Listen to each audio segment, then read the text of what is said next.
Thank you, Emily. Hello, everyone. Welcome to our event today. So my name is Christos Ventouris, and with Ayelet, we are product managers for MDE and XDR and Sentinel. And today we will be discussing with you about attack disruption. We are aware, of course, that not everyone is the same in the same level of understanding about attack disruption. So we will start with a quick introduction about attack disruption, what it is, how it works.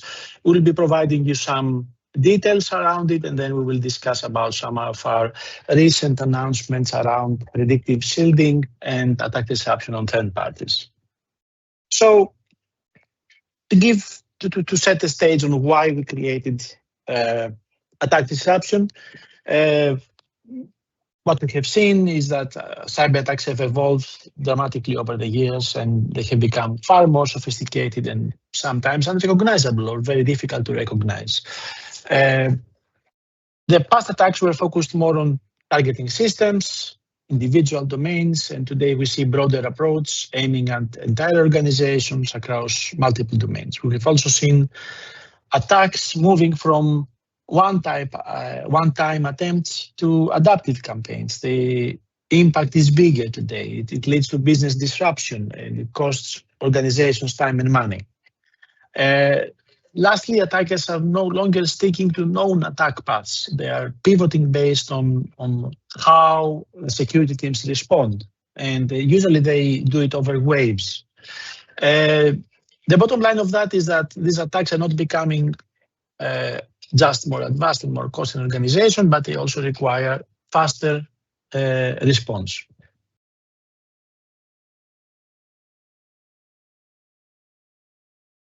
So as threats continue to evolve, so do our security capabilities need to evolve, which is why we've included attack disruption as part of the full SOC lifecycle.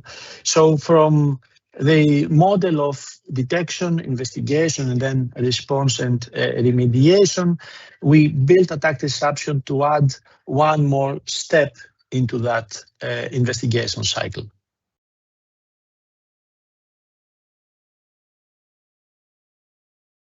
So Thanks, to Christos. help, yeah, go ahead, sorry, Ayelet. So what we are trying to do here is to help security teams keep up with the pace and scale of the modern attack. And for that, we are introducing the automatic attack disruption, which is actually in general availability in the last 2 years. For those who are unfamiliar, we will set the baseline. Automatic attack disruption is an automatic response capability. That means that it's designed to stop active attacks in progress. The way it works is that the system analyzes the attacker intent and identify which are the compromised assets, either if it's device or user, and then containing it in real time. The goal is very simple. What we are trying to do is to stop the bleeding and limit the overall impact in the organization. So in the next few slides, we will dive deeper into how it works and what are the scenarios that we are covering today.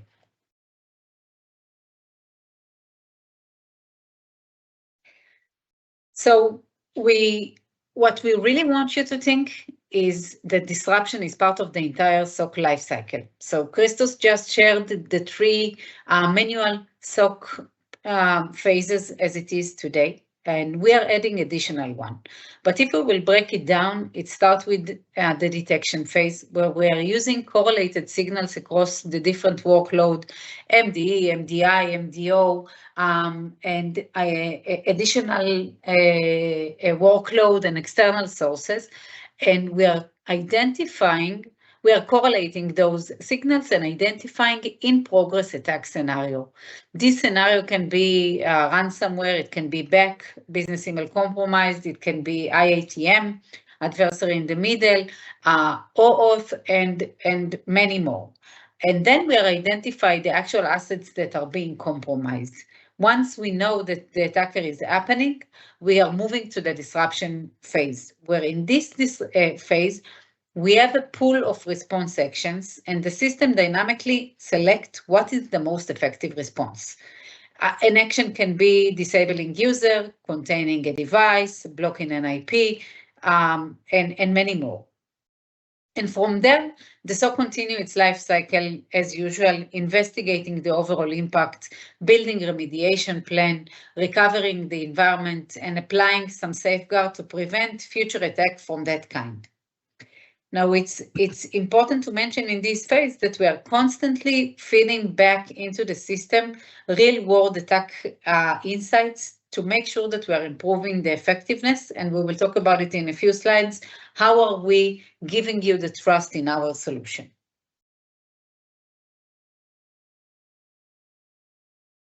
So here are some of the scenarios that attack disruption is stopping today.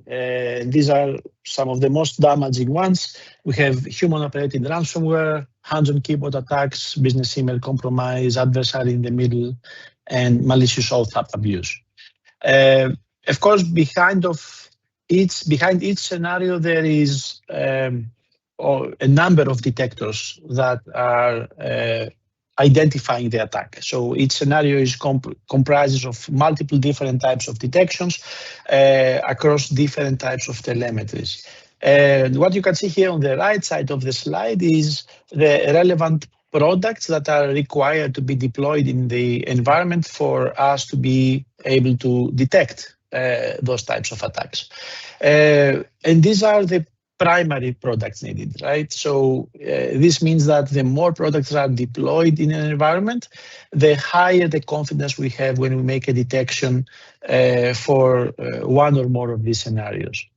Also, the kind of action that we are able to take also depends on the product that is deployed in the environment. So, for example, if Defender of Endpoint is deployed, then we can take action on devices. So we can contain devices, we can contain IPs, and we can contain users at the endpoint level. Where we have Defender of Identity and Defender of Cloud Apps, and we can also take actions against identities, either on-premises identities or take action directly on the cloud. It's also important to mention that there is another key technology working behind the scenes called Titan, which we'll talk about it also later.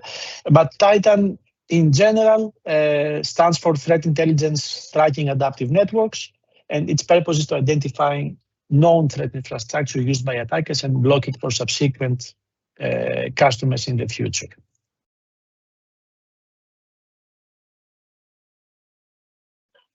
Now let's talk about impact, and these metrics are current as of November last month. So looking at the existing numbers today, attack disruption has stopped ransomware attacks in under 3 minutes or less on average time. On average, we are disrupting today 70,000 incidents per month. And beyond that, we've been able to disable and protect more than 120,000 users in the last 6 months and protect more than 100,000 devices in the same period. The most important thing that we are standing firm on is our confidence level. An attack disruption operates with above 99% confidence. Our scenarios and our release criteria for new scenarios and new detections have a strict 99% SNR gate, if I can call it that way, for us to be able to release those scenarios to the public. And one of the most compelling examples of an attack disruption scenario comes from a recent customer incident where attack disruption really proved its value. And during an active adversary in the middle attack, we detected suspicious behavior early, triggered disruption protocols, and that intervention stopped the attacker from progressing further and effectively cutting off their access before any sensitive data was compromised. The impact was quite significant, and the customer described the experience like as lighting up like a Christmas tree when this disruption kicked in. It was an instant, visible response that provide all the necessary information to the security team with all the incident information and details, and the attack story in the user interface of Defender XDR provided all the steps of the attack and the point in time where attack disruption intervened.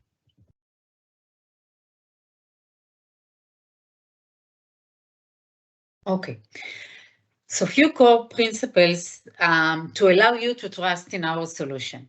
So the automatic attack disruption, it involves automatic action in the customer environment. And therefore, we would like to ensure maximum effectiveness and minimum friction. What we are doing here, you can see a few steps that we are taking to make sure that it's indeed happen. We are starting with R&D phase, where we are ensuring production grade quality. Any new detector or control that is about to go out into our environment and tooling is conducting through the testing in audit ring. And of course, we are starting with internal testing and moving across the phased approach through the different rings until we will get to general availability. We are also maintaining a signal to noise ratio of over 99% for malicious activity, meaning we are ensuring it can be safely deployed and only malicious activity are going to be blocked. If it's less than 99, we won't run automatic enforcement. You will still get the alert, but not the automatic action in the environment. Now, beside all of those measurements, we are also providing you the control. How are we doing it? We are, of course, reflecting you all the data in the portal, in the API, and in the advanced hunting, and we are allowing you the undo button. That means that you can, if you think that the action was wrongly taken, you have the ability to undo the action immediately. So how the process works under the hood. The process starts with signal collection. We are ingesting signals from multiple workload where it's being correlated and enriched using threat intelligence and Microsoft sources. This includes also the Microsoft Security Exposure Management, which is the pre-bridge tool as part of Microsoft Stack and allows us to see attack paths and assets in the environment. And so the first phase is correlating and enriching all the signal collection. Then it allows us a high risk prediction and detection confidence for the different scenarios and allows us the 99% confidence for the automatic attack disruption. And there we are automating actions to incriminate the involved asset in your environment. Of course, as we said in the last slide, we are communicating and reporting all the actions and the reason for the action in the portal and in the UI. One step before the last one is persistent enforcement, where here we want to allow proactiveness and predict the attacker next steps. And we want to stop it before it happens. We are doing that by hardening the environment, and we will talk about it in a few slides.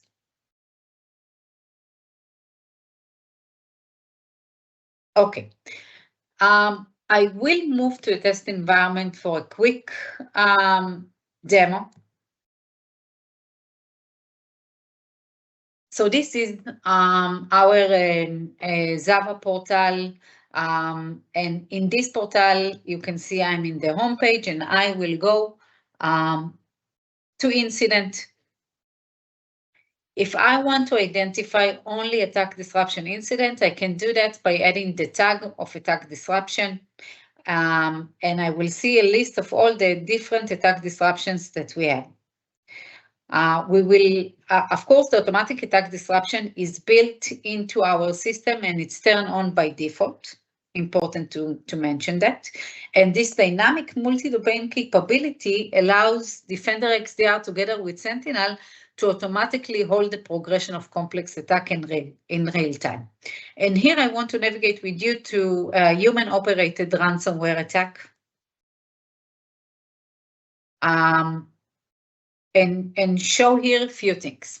First, the user can immediately identify this incident is disrupted by looking at the incident title, where we have automatic attack disruption in the incident title. We also have it as a tag, and we also have it as a banner. We can also indicate, zoom in a bit.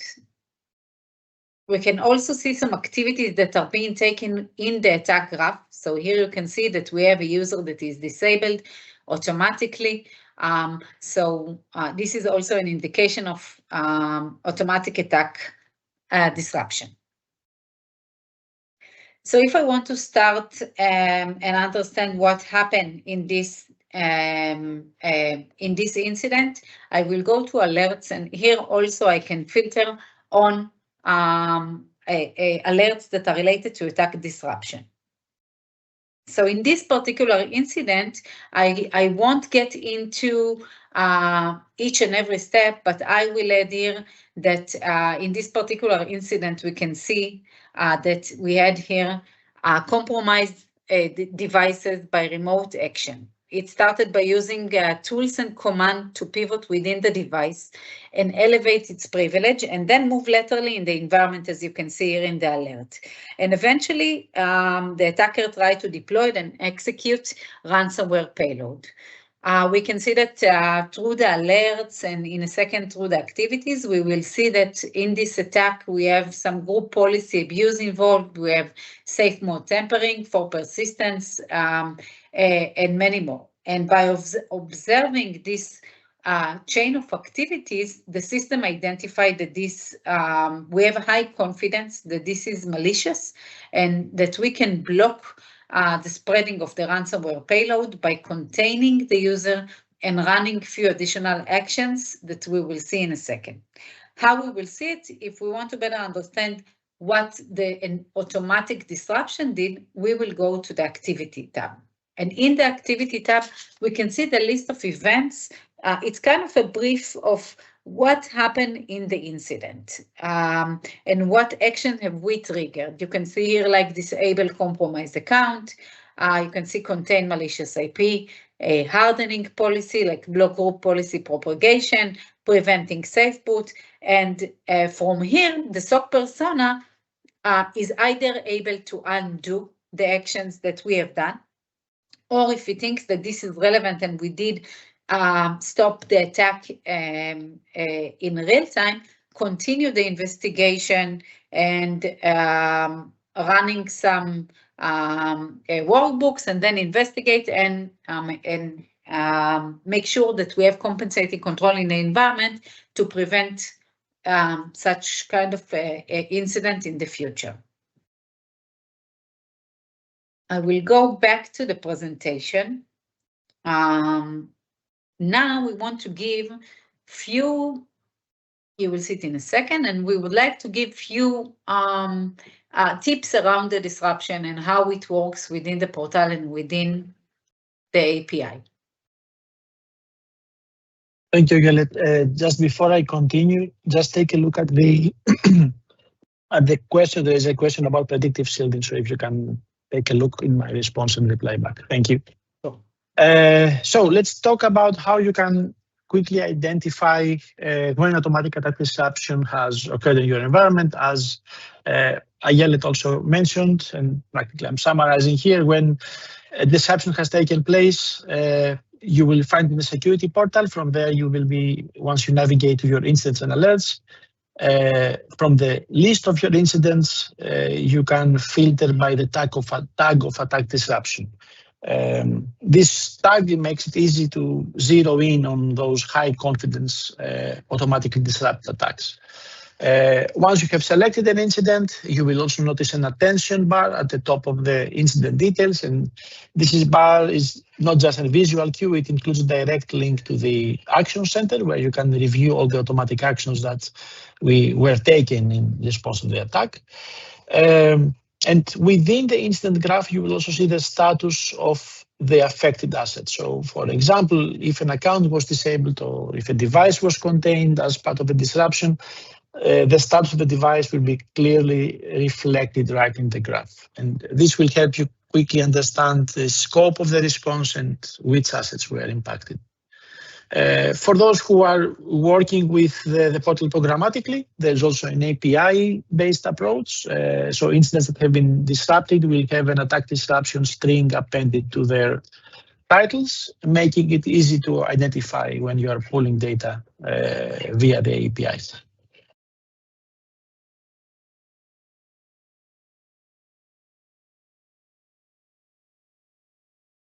So with separate portals, as we saw in an example that Ayelet described, by using the portals separately, the pressure is on the security professionals to correlate many alerts together, identify the full scope of the attack, and in many times chase after the attacker.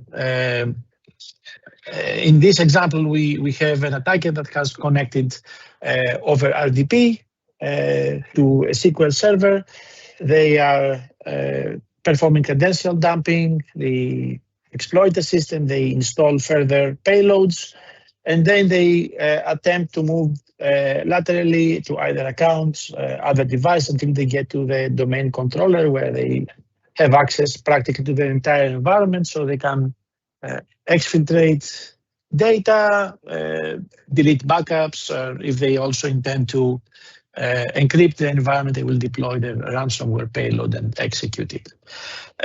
Now, in the scenario where attack disruption and all the relevant Defender products are in place, MDE in that specific scenario disrupts the attack as soon as we observe the attempt to perform credential dumping and shuts the attacker out from all the devices and the user accounts in the network. This can be by containing the user, which effectively means that the user is active, it's not disabled, but it has no means of moving out of moving laterally outside of the device.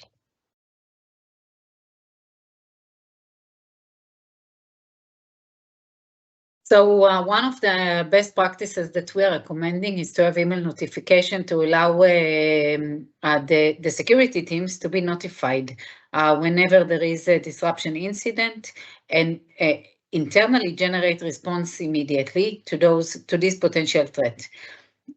So there are two options to define email notification, either the regular way of email notification using the portal UI with having action sources automated action, or define custom detection rule that will identify alerts with the attack disruption tag or title, and then this will trigger the email notification.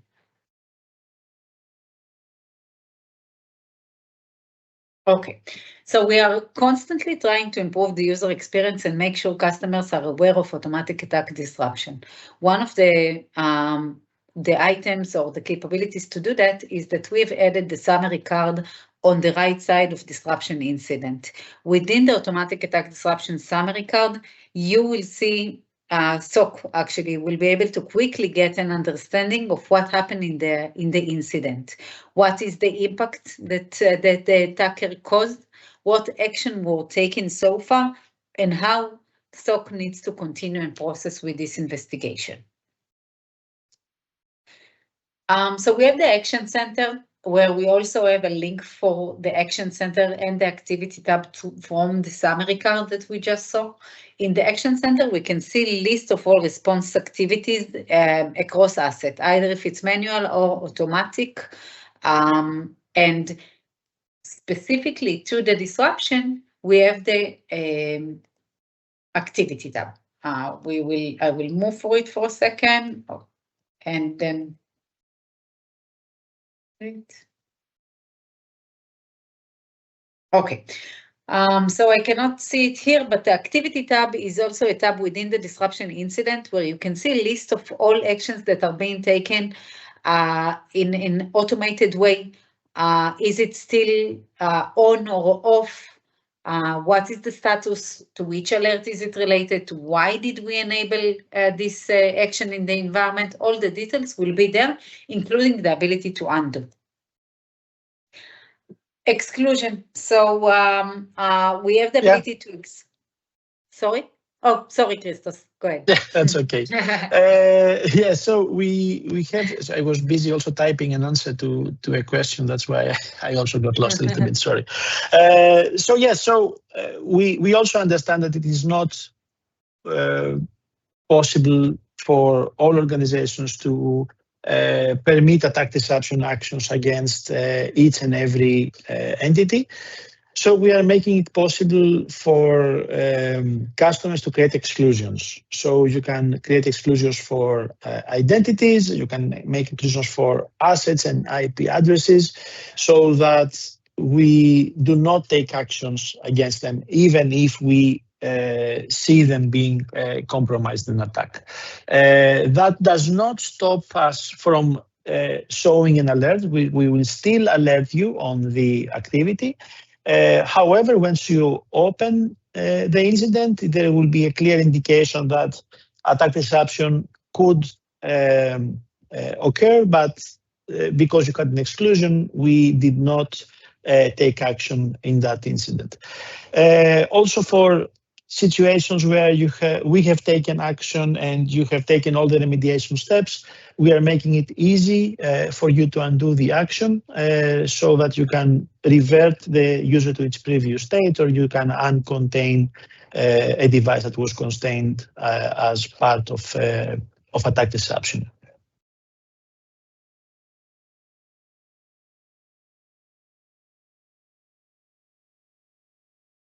Okay.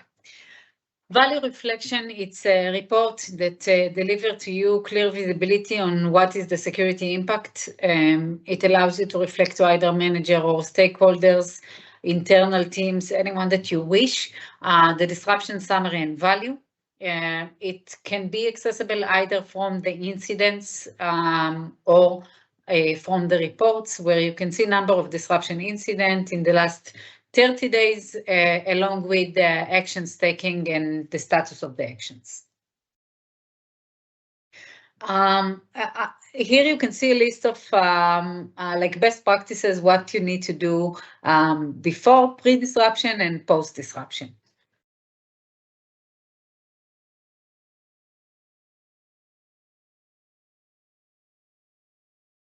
So, that's me. Now let's explore how you can also find information in advanced hunting about any activities that were taken by attack disruption. So in advanced hunting, you can identify actions that were taken as part of our attack disruption activities. And of course, the same access can be provided to the data by using either the UI of advanced hunting or the hunting API. In the next slide, we have a couple of examples. So you can find attack disruption actions into two different tables. One is the device events table. So if you look for action types, for example, like contain user or contain device, this is where you will be able to surface the actions taken by attack disruption. And more recently, we introduced a table called disruption and response events. This provides more granular information about the actions that have been taken. And one example of a query is here with a relevant result at the bottom. And at the beginning, since we recently released that table, Ayelet, can you go back a little bit? Sorry. Go back to the previous, that's right. So far, this table is only surfacing endpoint related response events. So contain user, contain device actions, contain IP. Those are visible in that table so far. So when it comes to disable user or disable an OAuth action, these activities are still not reflected in the table. This is part of the roadmap, and we expect to deliver that in the next couple of quarters. Yeah, let's go to the next slide. So let's talk about attack disruption on third parties. This is a result of several months of work. We made the announcement in Microsoft Ignite on the 17th of November. And our goal is to bring all the goodness and all the success we've had with attack disruption by leveraging our own first-party telemetry and take it to third-party environments. Since we also have Sentinel in our security products, which gives us the ability to have visibility on third-party logs as long as you have connected a third-party source in Sentinel. The idea is that we will be leveraging third-party logs in order to take action against third-party environments. In the announcement, if you have seen it, we are extending this coverage for AWS environments, Okta, and Proofpoint scenarios. Next slide. Thank you. So I will just start with an example for disruption on AWS. This is one of the first products that we released for attack disruption. We have coverage for two main scenarios. So this is the scenarios where we have AWS federated identities that have been compromised. So when an Entra ID user has been compromised and has access to AWS via SAML access and pivots to AWS. Disruption in that case is revoking the federated identity session by enforcing a deny policy on AWS and disable the compromised Entra ID account. In a similar manner, when we have a native AWS IAM user that has been compromised, and we observe a sign-in either via like an interactive sign-in or from access keys that are probing the compromised AWS environment, we disrupt and contain that compromised user. And if that user has created additional backdoor accounts, let's say if it was an admin AWS user, we are also disabling those accounts as soon as we see activity on them. Next slide. So for the requirements for the AWS scenarios to work, first of all, it only works for customers that have transitioned to the Unified Security Operations Portal. You do not need to have an E5 license, even if you are a Sentinel-only customer. These scenarios will still work. But of course, we need access to and visibility to the logs, to the AWS logs, meaning that Sentinel needs to have the AWS connector deployed and enabled on Sentinel so that CloudTrail logs are flowing in the Sentinel environment. Of course, for Sentinel to take action on AWS, there is an additional configuration that needs to be added. Documentation for that will be published soon. We will be providing with manual steps and also a script that you can execute, and all these steps are being automated for you. Now, if we look at an example of a scenario where we can enforce attack disruption on AWS, this is a scenario where a user has been phished. They are providing their credentials. They complete their authentication to a fake website. Their credentials are captured. And then the attacker is replaying the Entra session by using the token that they captured, and they are pivoting to AWS by assuming a SAML role, since this is a federated account. Once in the environment, in the AWS environment, they create like a backup user, a local admin, a user with an access key, and then they are attempting to leverage that user. So they are accessing with that account or their backup account. They are trying to stop the logging of CloudTrail so that they will cover their tracks, and then they would potentially access sensitive data or exfiltrate sensitive data. And in a manual scenario, once that chain of events has occurred and there are several alerts triggered, the SOC would take action and disable accounts. Now with attack deception in place, I think we can progress that slide once more, Ayelet. There should be a slide, yeah.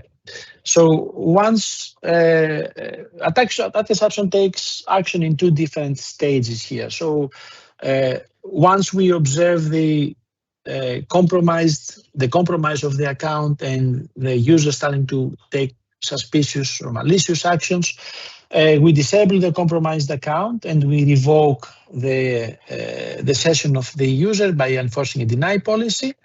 And for the backup account that was created by the attacker, once we start to see activity of that backup account, we also disable that account on the spot. We also have an example of how this looks like in the portal. If we go to the next slide. So we can progress one more. So this is how an AWS incident looks like. Once you click on it, the flyout on the right will give you all the basic information about the incident. We also have a fairly new feature that we also announced in Ignite, which has to do with prioritization of incidents. So we are leveraging several factors, several attributes of an incident in order to make sure that we surface that incident on the top and we give it a priority score.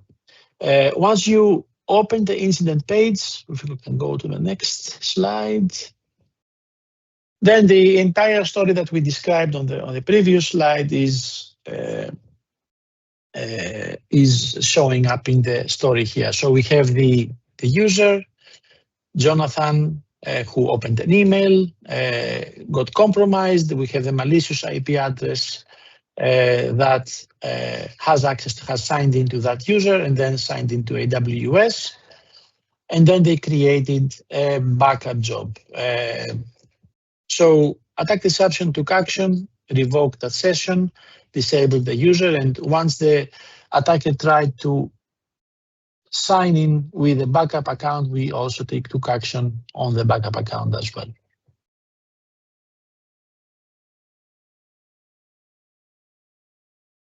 Okay, great. So another capability that was introduced about 2 weeks ago at Ignite is the automatic attack, is the predictive shielding. What is predictive shielding? So we just had a few minutes discussing on automatic attack disruption, which is our ability to stop the attack with immediate response. The automatic response capability is stopping active attacks in progress.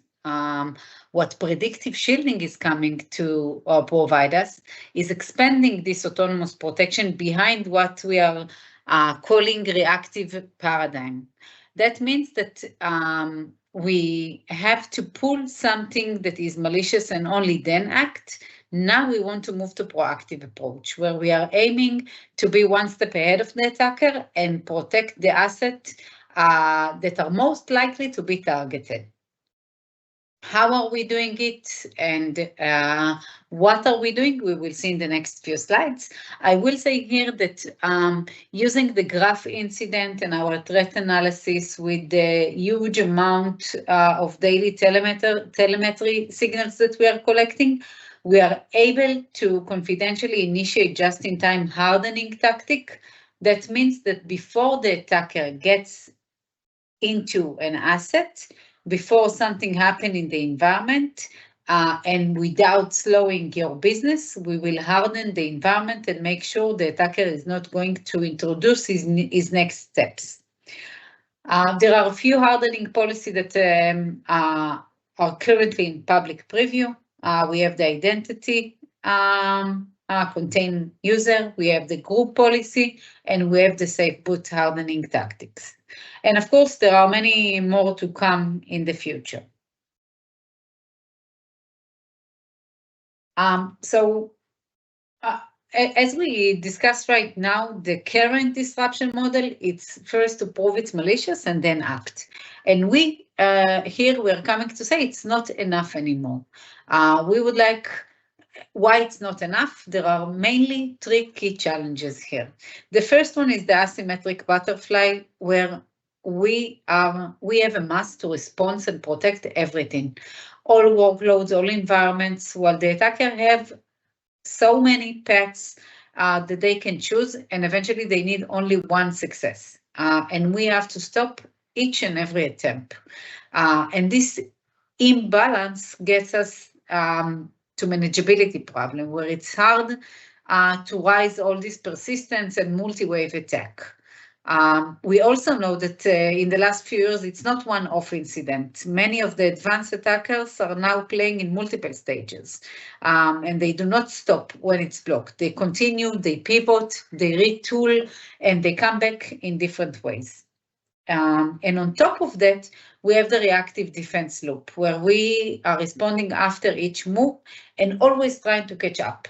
We are always trying to close the gap that attackers are giving us. Now, over the time, we see that the damage become cumulative, and we want to shift and move from the reactive to the proactive to make sure we are securing our environment, predicting and shielding before it happens. So what is the strategy?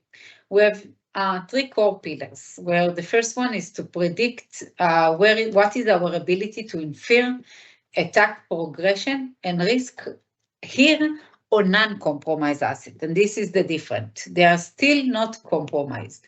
And based on this prediction, we will shield. Shield, that means that we will do something on those focused assets that we identify, and we will harden them. And we will reduce the possible attack path. So how are we doing this first step of predicting our core premises of this capability? So we can divide only this prediction phase into 3 different stages. You can see here the first one is unify posture and activity signals. You can see here 2 graphs.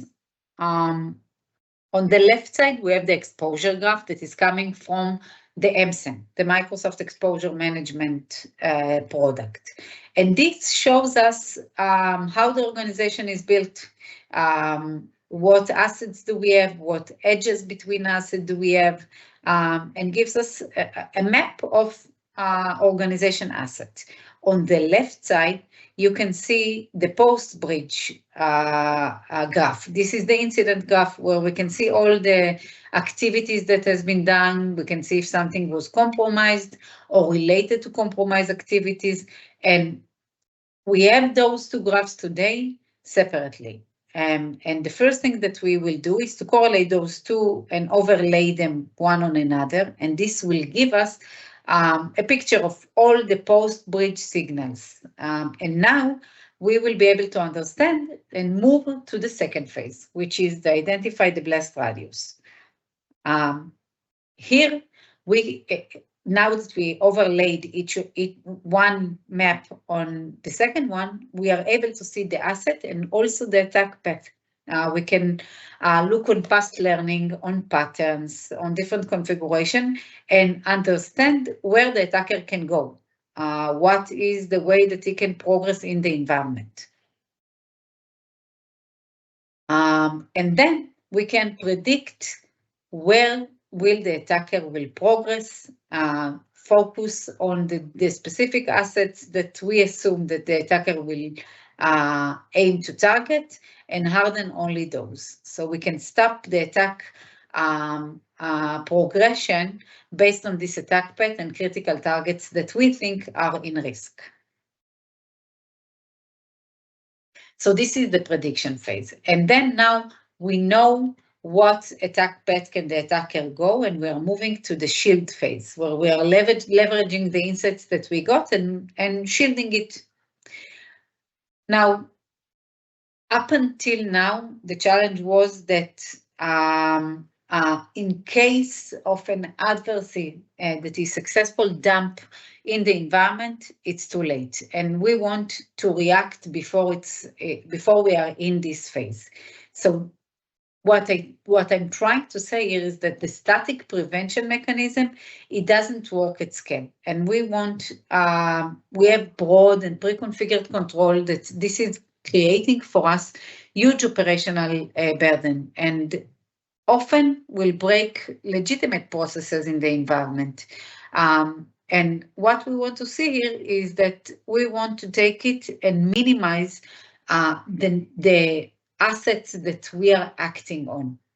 So we can see an example where we are seeing an attacker that is using RPC many times to remotely dump credential. But obviously, we can just prevent the RPC across all the organization, but this will make the environment a bit hardened too much. And what we want to do here, we want to find what are the specific assets that are under risk and apply those hardening only there. So this is the predictive shielding approach that we are aiming for. I will also say that we will limit it, we will harden it to a very specific time period. We will focus only on specific path and assets that the prediction identify, and we will make constant prevention. And then we are moving to the last phase, which is adapt. We are adapting the way that our product works. We are adding some safeguards in the environment to make sure that it won't happen again. Also here on the adapting, as we are doing today, let's see today versus what we are doing with the predictive shielding. So today, as we discussed just now, we are serving hundreds of million devices. We are doing it in high scale and reliability. But obviously, not all our populations are currently under specific risk or attack, and we want to minimize it, as we said. So devices that are currently under specific attack, those are the ones that we will approach. And this adaptive approach allow us this identification and have mitigation only on assets that are indeed at concrete risk.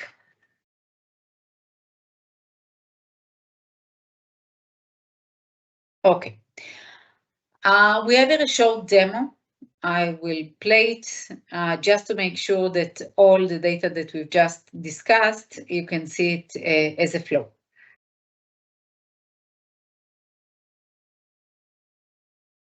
I will just check. Christos, can you hear the demo?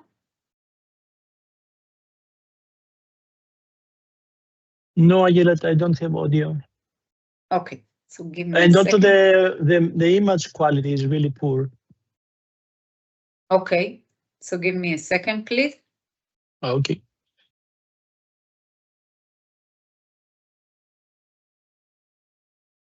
So I see time limits us. I will say that predictive shielding, I will just talk about the demo, and if needed, we can. It will be available in public documentation, and I can share it. The demo for predictive shielding shows mainly same as attack disruption. We can go to incident and filter on tag equals to predictive shielding, and we will be able to see all the alerts that are related to prediction, including in the activity tab. We will be able to filter on predictive shielding and see what activities have we taken, either if it's GPO or contain user. It also correlates to the alert and explaining why do we think those devices are at risk and why have we implemented this hardening policy against those devices. And eventually also in the attack graph, you will be able to see in the incident graph, you will be able to see what are the hardening policies that we have taken on devices.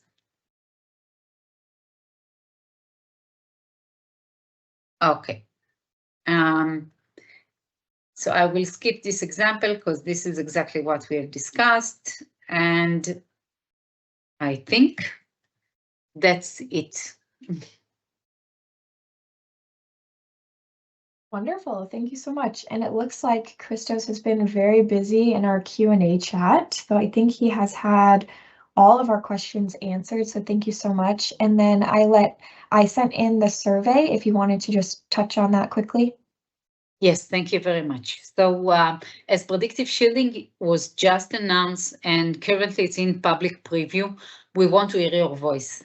We want to better understand what attack scenarios are you looking from us to assist with Predictive Shielding. We want to better understand the trust in those actions and hardening environment. So we just released a survey and we will be more than happy to get your feedback and even contact for a quick discussion on Predictive Shielding. So we will be able to fulfill your request and get it into our roadmap. So thank you in advance.